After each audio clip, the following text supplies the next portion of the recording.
Electricity हमारी day to day life में एक बहुत खास रोल निभाती है। सभी तरह के डिवाइसेस जैसे कि आपका मोबाइल फोन, टीवी, फ्रिज और आज के दौर में तो आपके व्हीकल्स भी इलेक्ट्रिसिटी से चल रहे हैं। यही वजह है कि एनर्जी और उसके सोर्सेस अक्सर हाई लेवल टॉक्स के हॉट टॉपिक्स में रहते हैं। कन्वेंशनल सोर्सेस जैसे कि कोल, पेट्रोलियम और नेचुरल गैस आज भी एनर्जी प्रोड्यूस करने के लिए सबसे ज्यादा यूज किए जाते हैं। ये तीन सोर्सेस अकेले ही 80% ऑफ एनर्जी के लिए रिस्पॉन्सिबल हैं और इनके लगातार यूसेज की वजह से कार्बन एमिशंस बढ़ते जा रहे हैं, जिससे होती है ग्लोबल वार्मिंग और क्लाइमेट चेंज। साथ ही साथ ये सोर्सेस एग्जॉस्टेबल हैं, यानी इन्हें यूज करके एनर्जी प्रोड्यूस करना पॉसिबल है सिर्फ कुछ सालों तक। इसी वजह से अनकन्वेंशनल सोर्सेज ऑफ एनर्जी को ज्यादा से ज्यादा डेवलप करना बहुत जरूरी बन गया है। आज हम बात करेंगे ऐसे ही एक extremely powerful source of energy, nuclear power की। न्यूक्लियर रिएक्टर्स यूज करते हैं यूरेनियम और थोरियम जैसे रेडियो एक्टिव एलिमेंट्स का, जिससे वो ग्रिड पर 1 गीगावाट तक की एनर्जी प्रोड्यूस कर सकते हैं।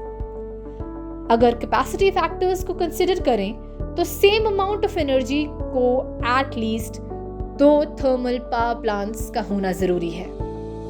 ऑन एन एवरेज एक हाइड्रोइलेक्ट्रिक पावर प्लांट का एरिया एक न्यूक्लियर पावर प्लांट से 100 टाइम्स ज़्यादा होता है, और डैम से होने वाले लोकल पॉपुलेशन का डिस्प्लेसमेंट, नेचुरल फ्लोरा फौना का नुकसान और रिस्की रिजर्वॉयर्स का बनना जैसी न्यूमरस प्रॉब्लम्स खड़ी हो जाती हैं। इनका मेंटेनेंस भी इक्वली रिस्की और एक्सपेंसिव होता है।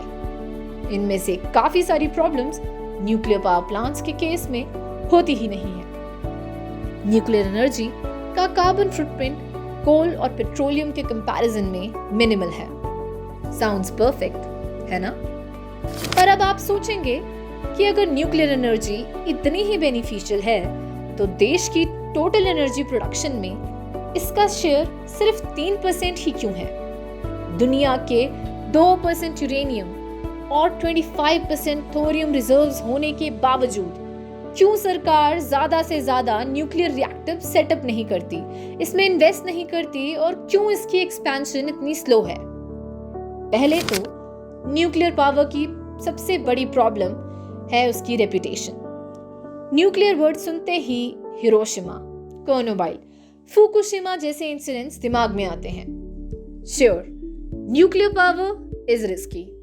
रेडियो एक्टिव मटेरियल्स का यूज एक्सट्रीम प्रिकॉशंस के साथ किया जाता है, पर एक छोटी सी भूल, एक छोटा सा लीक भी हजारों लोगों की जान ले सकता है। 1984 की Bhopal gas tragedy was not even a nuclear disaster.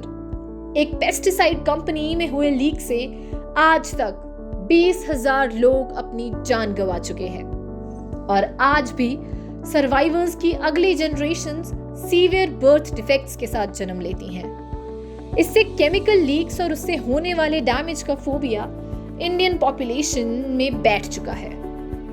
यही रीजन है कि इंडिया में डिजास्टर्स की लायबिलिटी को बहुत सीरियसली लिया जाता है। इसी का एग्जाम्पल है इंडिया का बहुत ही स्ट्रिक्ट और no fault liability for civil nuclear damage act 2010। CLNDA के अनुसार न्यूक्लियर प्लांट के ऑपरेटर पर स्ट्रिक्ट और नो फॉल्ट रिस्पॉन्सिबिलिटी है, जहां उसे किसी भी तरह के टेक्निकल फॉल्ट के बावजूद भी डैमेज का जवाब देना होगा और 1500 करोड़ रेपरेशंस के लिए देने होंगे। इसके अलावा उससे लाइफ इंश्योरेंस और बाकी फाइनेंशियल सिक्योरिटीज के थ्रू भी लायबिलिटी को कवर करना होगा। It is the only law जहां सप्लायर्स तक को लायबिलिटी के लिए रिस्पॉन्सिबल माना जा सकता है। इसी वजह से फॉरेन और डोमेस्टिक दोनों ही सप्लायर्स इंडिया में इन्वेस्ट करने और न्यूक्लियर सप्लाई देने से कतराते हैं, क्योंकि ऑपरेटर्स की तरह सप्लायर्स का अमाउंट ऑफ लायबिलिटी स्पेसिफाई नहीं किया गया है।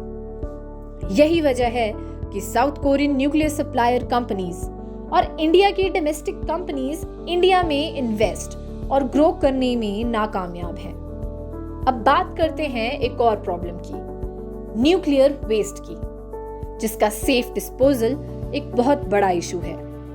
न्यूक्लियर वेस्ट की जनरेशन, ट्रांसपोर्टेशन और डंपिंग तीनों ही बहुत बड़ा रिस्क कैरी करती हैं, क्योंकि टेक्निकल फॉल्ट्स और ह्यूमन एरर की वजह से कभी भी लीक्स हो सकते हैं। डंपिंग के बाद भी न्यूक्लियर वेस्ट की लाइफ 10,000 साल तक हो सकती है, और अगर इसे ऑब्जर्वेशन में भी रखा जाए तो ये कोई फूल प्रूफ सोल्यूशन नहीं है।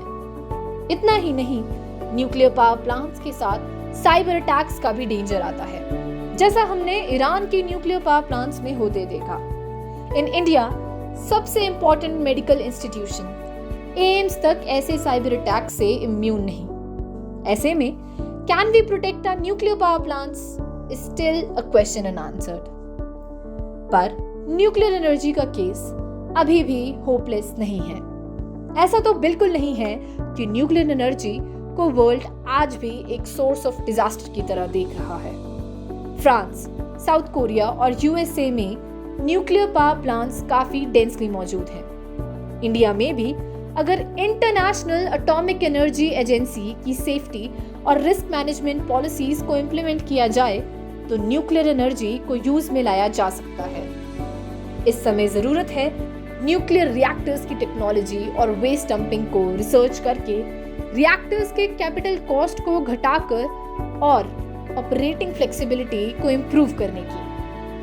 ग्रीन एनर्जी ट्रांजिशन में न्यूक्लियर एनर्जी एक इम्पॉर्टेंट रोल प्ले करने वाली है, और जब तक उससे ज्यादा क्लीन सोर्सेज जैसे ग्रीन हाइड्रोजन, सोलर और विंड एनर्जी अपने मैक्सिमम पोटेंशियल तक नहीं पहुंचते, तब तक जरूरी है कि न्यूक्लियर एनर्जी को वायबल बनाने की कोशिश की जाए।